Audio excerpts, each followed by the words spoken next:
السلام علیکم ناظرین، کوکرناگ نیوز دیکھ رہے ہیں آپ. ہمارے ساتھ بات کرنے کے لیے موجود ہے جمیل احمد ملک. ان سے ہم حج کے بارے میں جاننے کی کوشش کریں گے. جمیل صاحب، سب سے پہلے آپ کا خیر مقدم ہے کوکرناگ نیوز. محمد صلی اللہ رسول الکریم، اما بعد، اعوذ باللہ من الشیطان الرجیم، بسم اللہ الرحمن الرحیم. آپ کا بہت بہت شکریہ ہے، آپ نے اس پروگرام کے حوالے سے ہمیں مدعو کیا.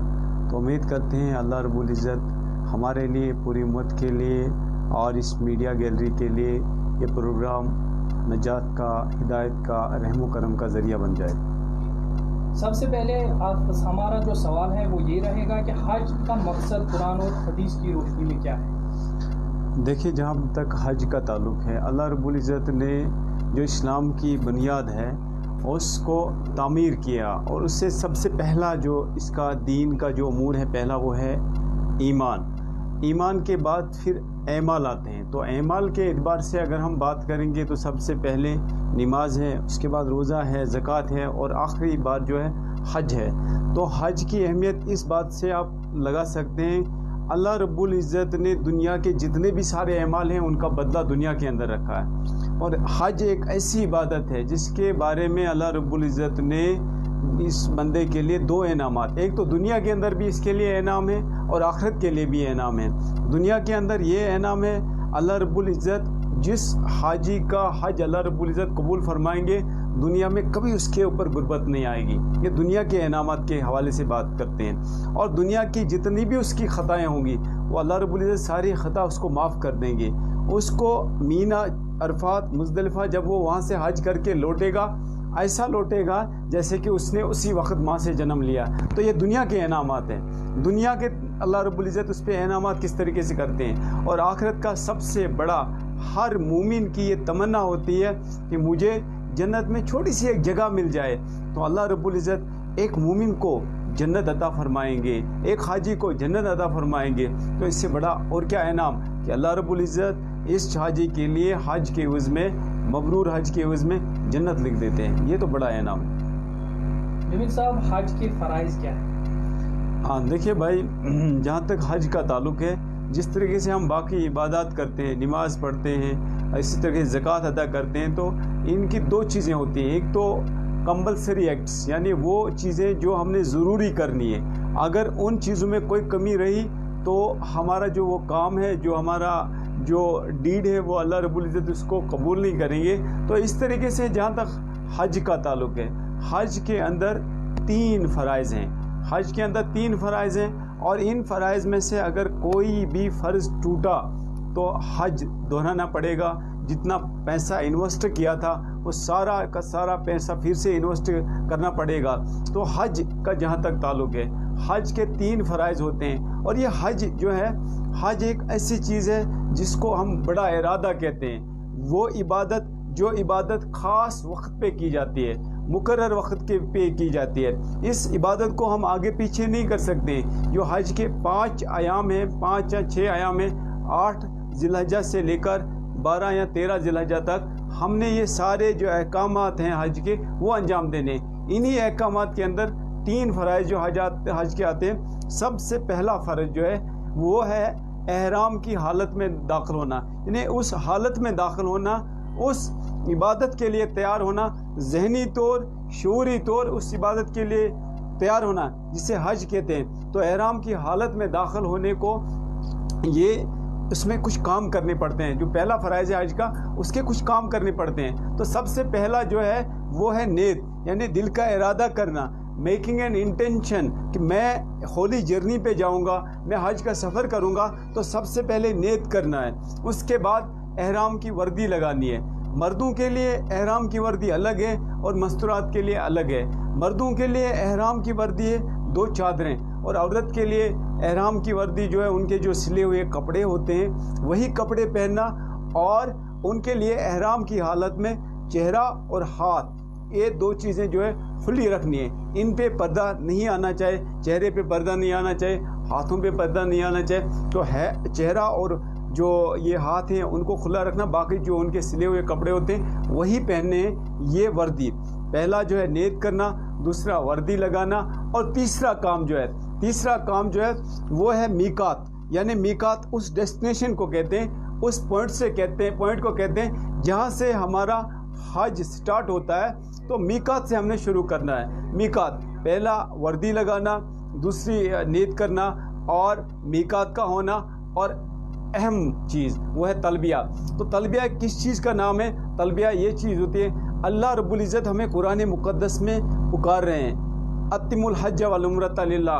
میرے بندوں، میرے مسلمان جتنے بھی لوگ ہیں دنیا کے اندر، پوری دنیا کے اندر جو لوگ ہیں، ان کو اللہ رب العزت پکار رہے ہیں، آؤ میرے پاک گھر کی زیارت کرو، حج کے لیے آ جاؤ، عمرہ کے لیے آ جاؤ.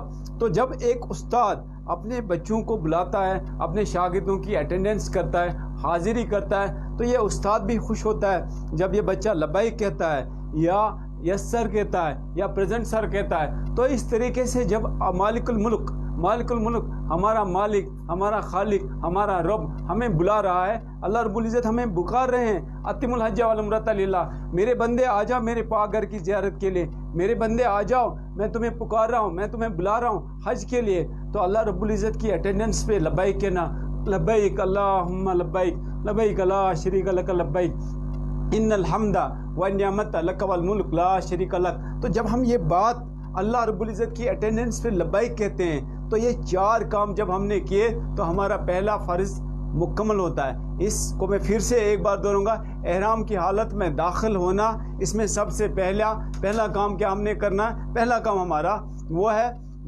ہم نے نیت کرنی ہے، میکنگ این انٹینشن. اور انٹینشن کیا ہے؟ اللہم انی ارید العمرۃ، یا اللہم انی ارید الحج فیسرھا لی وتقبلھا منی. اے اللہ میں حج کی نیت کرتا ہوں، میں عمرہ کی نیت کرتا ہوں، یا حج تمتع کی نیت کرتا ہوں، یا حج الافراد کی نیت کرتا ہوں. اے اللہ اس کو میرے لیے آسان کر دے اور میری طرف سے اس کو قبول فرما دے. کیونکہ حج کے اندر جو مشقت ہے، اللہ رب العزت پیارے نبی صلی اللہ علیہ وسلم کے ذریعے سے ہمیں سکھاتے ہیں کہ بھائی اس میں مشقت ہے، آگے آپ نے کافی سٹرگل کرنی ہے، بڑی عبادت ہے، بڑا ارادہ آپ کا ہے. تو اس میں پہلا کیا ہے؟ نیت کرنی ہے، انٹینشن بنانا ہے کہ میں نے حج کرنا ہے. اس کے بعد دوسرا جو کام ہے پہلے فرائض کے اندر، وہ وردی پہننی ہے، پھر میقات کا ہونا، اور چوتھا کام تلبیہ کو پڑھنا. اور تلبیہ کیا ہے؟ تلبیہ اللہ کی طرف سے اس حاجن کے لیے نغمے توحید ہے، اور اس پکار پہ لبیک کرنا ہے، اتم الحج والعمرۃ للہ. تو یہ لبیک پہ اللہ کے یہاں پکار کو لبیک کہنا، یہ کتنی اپنے آپ میں بڑی بات ہے. ایک حاجی کہتا ہے، اے اللہ تیرا بندہ حاضر ہے، اے اللہ میں حاضر ہوں، اے اللہ میں حاضر ہوں، اے اللہ میں حاضر ہوں، لبیک اللہم لبیک، اے اللہ میں حاضر ہوں، لبیک لا شریک لک لبیک. اے اللہ آپ کا کوئی شریک نہیں ہے، ان الحمد والنعمت لک والملک لا شریک لک. اے اللہ تمام حمد آپ کے لیے، بادشاہت آپ کے لیے، تمام حمد تعریفیں آپ کے لیے. تو یہ اس توحید کے نغمے کو جو اللہ رب العزت نے اس حاجی کے لیے مقرر کیا ہے، اپنے مہمانوں کے لیے مقرر کیا، اس کی بلند آواز اور مستورات آہستہ آہستہ کہیں گے. اور جب یہ 4 چیزیں پوری ہوتی ہیں تو پہلا فرض مکمل ہوا. اور اس کے بعد جو دوسرا فرض ہوتا ہے، جسے یوم حج بھی کہا جاتا ہے، یوم عرفہ بھی کہا جاتا ہے، اور جس کو یہ کہا جاتا ہے یہ اصل حج ہے، وہ ہے عرفہ کے اندر جانا. اور 9 ذی الحجہ کو عرفہ کے اندر 9 تاریخ کو ظہر سے لے کر مغرب تک جو ٹائم ہے، اس میں مزدلفہ عرفہ کے اندر بیٹھنا، یوم عرفہ کے اندر بیٹھنا، یہ حج کا اصل ہے. اس میں وقوف کرنا ہے.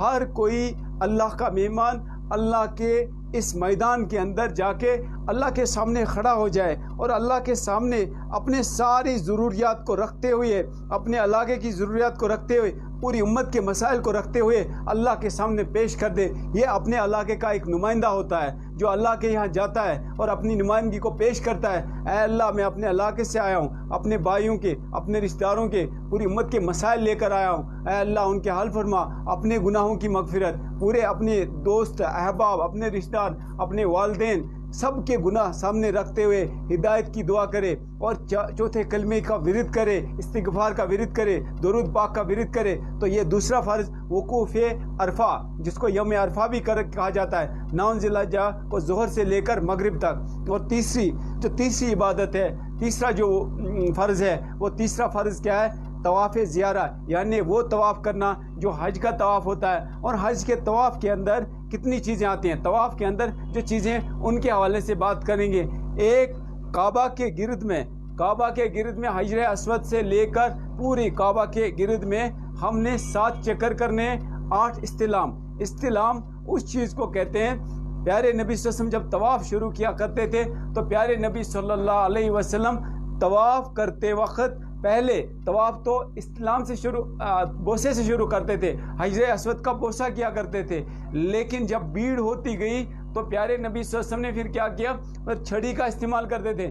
چھڑی سے حجر اسود کے ساتھ ٹچ کر کے اس کو چومتے تھے. اس کے بعد اس کا بدل ہمیں ملا استلام, یعنی حجر اسود کی طرف ہاتھ کر کے بسم اللہ اللہ اکبر وللہ الحمد, اور اس کے بعد ہاتھ کو چومنا. یہ ہمیں اس کا متبادل ملا, اس کا بدل ملا, اور اس میں کوئی فرق نہیں ہے. اس میں بوسہ کرنا اور جو بوسے کا بدل ہمیں ملا, تو استلام کر کے طواف کو سٹارٹ کرنا ہے. اور اس کے بعد جب ہم رکنی یمانی ہم حجر اسود سے کریں گے شروع, اور جب رکنی یمانی پہ پہنچیں گے, رکنی یمانی سے لے کر حجر اسود کے درمیان جو فیصلہ ہے یہ سائیڈ ہے. اس سائیڈ میں ربنا آتنا فی الدنیا حسنۃ وفی الآخرۃ حسنۃ وقنا عذاب النار, اس دعا کا ہم ورد رکھیں گے. باقی جو 3 اطراف ہیں 3 سائیڈ سے, اس میں جو دعا یاد ہوگی اس دعا کو کیا کریں گے. اور استلام سے طواف کو شروع کریں گے. پہلا چکر مکمل کیا, پھر دوسری چکر میں شروع میں ہی استلام پھر سے کرنا ہے, تیسرے چکر کے شروع میں پھر استلام, اور اس طریقے سے 7 چکر 8 استلام, یعنی 7واں چکر مکمل کرنے کے بعد پھر ایک بار استلام بسم اللہ اللہ اکبر وللہ الحمد. اور یہ 8 استلام 7 چکر اور 2 رکعت نماز واجب پڑھ کے یہ ہمارا تیسرا فرض مکمل ہوتا ہے, جو 10 ذی الحجہ کو ہی کرنا ہے. اگر 10 ذی الحجہ کو نہیں ملا ٹائم یا استطاعت نہیں ہے, جسم ساتھ نہیں دیتا ہے, تو 11واں ذی الحجہ کو کریں گے. اگر 11واں ذی الحجہ کو نہیں کر سکے تو 12واں ذی الحجہ کو, یعنی 10 سے لے کر 12 تک اس فرائض کو انجام دینا ہے. تو یہ 3 دن کا وقفہ, اس لیے اللہ رب العزت نے حج میں آسانی رکھی ہے. ایک بار پھر سے ہم فرائض کو دہرائیں گے. پہلا فرض جو ہے وہ ہے احرام کی حالت میں داخل ہونا, اور دوسرا فرض جو ہے وہ ہے وقوف عرفہ, جس کو یوم عرفہ کہتے ہیں, 9 ذی الحجہ کو ہوتا ہے. اور اس کے بعد تیسرا فرض جو ہے طواف زیارت, یعنی کعبہ کا طواف کرنا. اگر ان 3 فرائض میں سے کوئی بھی کام چھوٹ گیا تو ہمارا جو حج ہے وہ حج نہیں ہوگا, حج کو دہرانا پڑے گا, اور اس کے لیے کوئی فدیہ نہیں ہے. سر حج کن لوگوں پر فرض ہے؟ دیکھیے بھائی, حج جو ہے سب سے پہلے ایک آزاد آدمی ہونا چاہیے. اس کے بعد آزاد ہونے کے ساتھ ساتھ بالغ ہونا چاہیے, عاقل ہونا چاہیے, دانا ہونا چاہیے, اور اس کے بعد اس کے اندر استطاعت ہونی چاہیے. استطاعت ہم یہی سمجھتے ہیں شاید کہ پیسہ, لیکن استطاعت قرآن نے جو بولا, استطاعت کا مطلب پیسہ نہیں ہوتا ہے. استطاعت کا مطلب یہ ہوتا ہے کہ آپ مقروض نہ ہوں, آپ بالکل اتنا آپ خرچ کر سکتے ہیں, یا آپ کے جسم کے اندر اتنی طاقت ہے آپ پیدل جا سکتے ہیں, اور پیدل جا کے اس پاک گھر کی زیارت کر سکتے ہیں. یہ 5 دنوں میں سعودی عرب کے اندر, مکہ کے اندر آپ حج کر سکتے ہیں. تو آپ کے پاس اتنی استطاعت ہو, جسم کے اعتبار سے استطاعت ہو, مال کے اعتبار سے استطاعت ہو, چاہے آپ جسم سے پیدل چل کے جائیں یا آپ سواری کا استعمال کریں, جس طریقے سے آپ کی استطاعت ہو آپ کو حج کرنا ہے. اور پیارے نبی صلی اللہ علیہ وسلم نے فرمایا, جو اللہ رب العزت کے پاک گھر کی زیارت نہیں کرتا ہے, جو حج نہیں کرتا ہے, وہ یہودی مرے یا نصرانی مرے, ہم اس سے بری الذمہ ہیں. تو اس لیے بڑی وعید ہے, جس کے پاس مال ہے یا استطاعت ہے اور جا سکتے ہیں انہیں حج کرنا چاہیے, کیونکہ حج کے فضائل کے دیکھ کر یہ پتہ چلتا ہے کہ انسان حج کے بعد اس مقام تک پہنچتا ہے جب اللہ رب العزت اس کے لیے ہدایت کے فیصلے اور اللہ رب العزت کے مغفرت کے فیصلے فرماتے ہیں, تو پھر اس کو حج کے لیے قبول فرماتے ہیں. تو اللہ رب العزت پوری امت کو حج کی توفیق عطا فرمائے. کیا کوئی پیغام آپ حاجوں تک پہنچانا چاہتے ہیں جو کشمیر سے ہوں گے؟ حضرت, حج تو آپس میں عزت خود ایک بڑی پیغام ہے. پیغام تو یہ ہے, حج سے پہلے کچھ چیزیں ہم نے کرنی چاہیے تھی. جب ہم گھر میں تھے تبھی ہمیں کچھ چیزیں کرنی تھی. وہ کون سی چیزیں؟ سب سے پہلے جو ہوتا ہے نا, ایک ہوتا ہے جو حج کا جو نا فیز ہوتا ہے. حج کا فیز 3 فیزز ہوتے ہیں حج کے. ایک ہوتا ہے پری حج فیز, دوسرا ہوتا ہے حج فیز, اور تیسرا ہوتا ہے پوسٹ حج فیز. یعنی حج سے پہلے کیا کرنا ہے, حج کے دوران کیا کرنا ہے, حج کے بعد کیا کرنا ہے. تو حج سے پہلے جو چیز ہے وہ سب سے امپورٹنٹ پارٹ آف دی حج ہے. تو حج کا جو اہم حصہ ہے وہ حج سے پہلے ہمیں کیا کرنا ہے جس میں ہم مار کھا جاتے ہیں. تو حج سے پہلا جو کام ہے وہ یہ ہوتا ہے کہ حج سے پہلے ہم نے دل کی صفائی کرنی ہے, دل کی دنیا کو درست کرنا ہے. اس میں کیا چیز ہم نے کرنی ہے؟ حقوق اللہ اور حقوق العباد, یعنی وہ حق جو ہمارے پڑوسیوں کے ہیں, جو اللہ کے مخلوق کے حق ہمارے اوپر ہیں, ان حق کو ادا کر کے جانا ہے. ہم نے جس کے ساتھ آج تک بگاڑی ہے اس کو بنا کے جانا ہے, آج تک جس کو ناراض کیا ہے اس کو راضی کر کے جانا ہے, جس کے حقوق ہمارے ذمہ ان کو ادا کر کے جانا ہے. کیونکہ مسلمان کی شان یہ ہے وہ اپنے حق معاف کرنے والا اور دوسرے کے حق ادا کرنے والا ہوتا ہے. تو اس لیے یہ ساری چیزیں خود کو پہلے یہاں سے ہی معاف کر کے جانا ہے, ایک کلین سلیٹ کی لے کے جانا ہے, اور انٹینشن ایسا بنانا ہے کہ مجھے حج کے لیے جانا ہے اور مجھے حج کرنا ہے اور میرا حج مبرور ہو. تو اس لیے پہلے یہاں سے لوگوں سے معافی لے کے جانا ہے اور حق ادا کر کے جانا ہے, اور نیت کرنی ہے کہ میں اللہ رب العزت کا حج اس لیے کر رہا ہوں. جتنے بھی حج کے ساتھ فضائل ہیں, جتنے بھی حج کے ساتھ انعامات ہیں, وہ سارے اللہ رب العزت مجھے عطا فرمائیں گے. اور اس نیت کے ساتھ, اس انٹینشن کے ساتھ جانا ہے کہ بالضرور میں اپنے سارے گناہ معاف کروا کے آؤں گا, اپنے رشتہ داروں کے, اپنے دوستوں کے, اپنے ہمسایوں کے حق میں ہدایت کے فیصلے لے کر آؤں گا. اس نیت کے ساتھ حج کے لیے جانا ہے. امین صاحب, حج کے واجبات کیا ہیں؟ حج کے واجبات جس طریقے سے حج کے فرائض ہیں, اس طریقے سے حج کے واجبات جو 7 حج کے واجبات ہیں, اور جو حج کے واجبات ہیں ان میں سے اگر کوئی بھی واجب ٹوٹ جاتا ہے تو اس میں کیا ہے, ایک فدیہ دینا پڑے گا, اور فدیے کی جو قیمت ہوتی ہے یعنی ایک قربانی کرنی پڑے گی. تقریباً 15,000 کے آس پاس اس کا فدیہ ہوتا ہے. آپ نے ایک قربانی خریدنی ہے, اس کو مکہ یعنی حرم کے اندر ہی ذبح کر کے اس کو تقسیم کروانا ہے یا خود کرنا ہے, جو بھی آپ کے پاس آسائش ہوگی تو وہ یہ چیز کرنا ہے. اس کے لیے سب سے پہلا جو ہے پہلا جو کام ہے تو وہ ہے جب ہم عرفہ جاتے ہیں, عرفہ سے مغرب یعنی غروب کے بعد وہ عرفہ سے نکلنا پہلا واجب ہے. اس کے بعد دوسرا واجب جو ہے وہ مزدلفہ کے اندر جب ہم عرفہ سے واپس لوٹیں گے مینا کی طرف, بیچ میں ایک بہت بڑا میدان آتا ہے جس سے ہم کہتے ہیں مزدلفہ. تو مزدلفہ کے اندر فجر کے بعد 10 ذی الحجہ, فجر کے بعد 10 ذی الحجہ, تو فجر کے بعد پھر وہاں پہ فجر کے بعد سے لے کر اشراق تک وقوف کرنا ہے. جو تمنائیں ہیں, جو دعائیں ہیں جو ہم نے عرفہ کے اندر کی ہیں, اور جو کمی ہے اس کمی کو پورا کرنا ہے مزدلفہ کے اندر, دوسرا واجب. اور تیسرا واجب جب ہم مینا پہنچتے ہیں تو مینا کے اندر سب سے پہلا جو کام ہے, تیسرا کام جو کرنا ہے وہ جمرہ یعنی شیطان کے اوپر کنکریاں مارنی ہیں. جس طریقے سے ابراہیم علیہ السلام جب حضرت اسماعیل علیہ السلام کو مینا کے اندر لے گئے ذبح کرنے کے لیے تو شیطان نے دخل دے دیا, تو حضرت ابراہیم علیہ السلام اللہ کا حکم بجا لاتے ہوئے شیطان کو پہلی بار کنکریاں ماری, شیطان پھر آ گیا, پھر دوسری بار کنکریاں ماری, شیطان پھر آ گیا, تیسری بار کنکریاں مارے تو پھر شیطان بھاگ گیا. تو اس طریقے سے اس یاد کو اللہ تعالیٰ کو یہ عمل اتنی پسند آ گئی, تو جتنے بھی قیامت تک مسلمان لوگ آ جائیں گے, مومن آئیں گے, ایمان والے آئیں گے, تو ان کو بتا دیا کہ میرے جو حبیب ہیں حضرت ابراہیم علیہ السلام, ان کی یاد اور ان کی یہ جو ادا مجھے اتنی پسند آئی, اس کے اندر اتنی اخلاص تھی, اتنی قوت تھی, اتنی طاقت تھی, اتنی للہیت تھی کہ اللہ رب العزت نے قیامت تک اس عمل کو جو ہے پوری امت کے لیے فرض واجب قرار دیا گیا. تو یہ کام کرنا ہے, جمرات کرنا ہے, اور جمرات کے بعد پھر عورتوں کے لیے قصر کرنا ہے یعنی بال کو انگلیوں کے پور کے برابر کاٹ دینا ہے, اور مردوں کے لیے حلق کرنا, پورے جسم پورے جو یہ بال ہیں سر کے ان کے اوپر بلیڈ اس طرح پھیرنا. تو یہ جو ہے اس کے بعد جو ہے طواف وداع اور طواف وداع سے پہلے صفا مروہ کی سعی کرنا.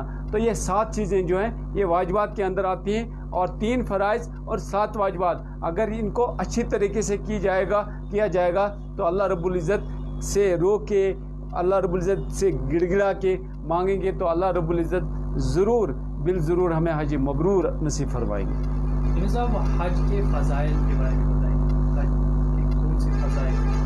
حج کے فضائل جو ہے سب سے پہلا اس کا جو ہے سب سے پہلی فضیلت جو ہے حج کی, اللہ رب العزت جب کسی کی طرف رحمت کی نگاہ سے دیکھتے ہیں تو اس کو حج کے لیے قبول کرتے ہیں پہلی. اور اس کے بعد دوسری جو اللہ رب العزت نے اس کے اندر فضیلت رکھی ہے وہ یہ ہے کہ جب ایک حاجی جب جاتا ہے عرفہ کے میدان کے اندر اس کے ساتھ یہ وعدہ ہے کہ عرفات سے جب تو واپس لوٹتا ہے تو ایسا لوٹتا ہے جیسے تو نے اسی وقت ماں سے جنم لیا. اس سے بڑی اور کیا فضیلت ہو سکتی ہے؟ اللہ رب العزت آپ کو گارنٹی کرتے ہیں کہ میں تمہارے سارے گناہ معاف کروں گا جب تو عرفات کے اندر. اور اگر اس میں کسی کا شک کوئی ہے تو اس کے لیے یہ بہتر ہے کہ وہ عرفہ کے اندر نہیں جائے. اور آخرت میں اس حاجی کو کیا ملے گا؟ حاجی صاحب کو ملے گا آخرت میں جنت. اس کے لیے سبھی دوڑ دھوپ کرتے ہیں.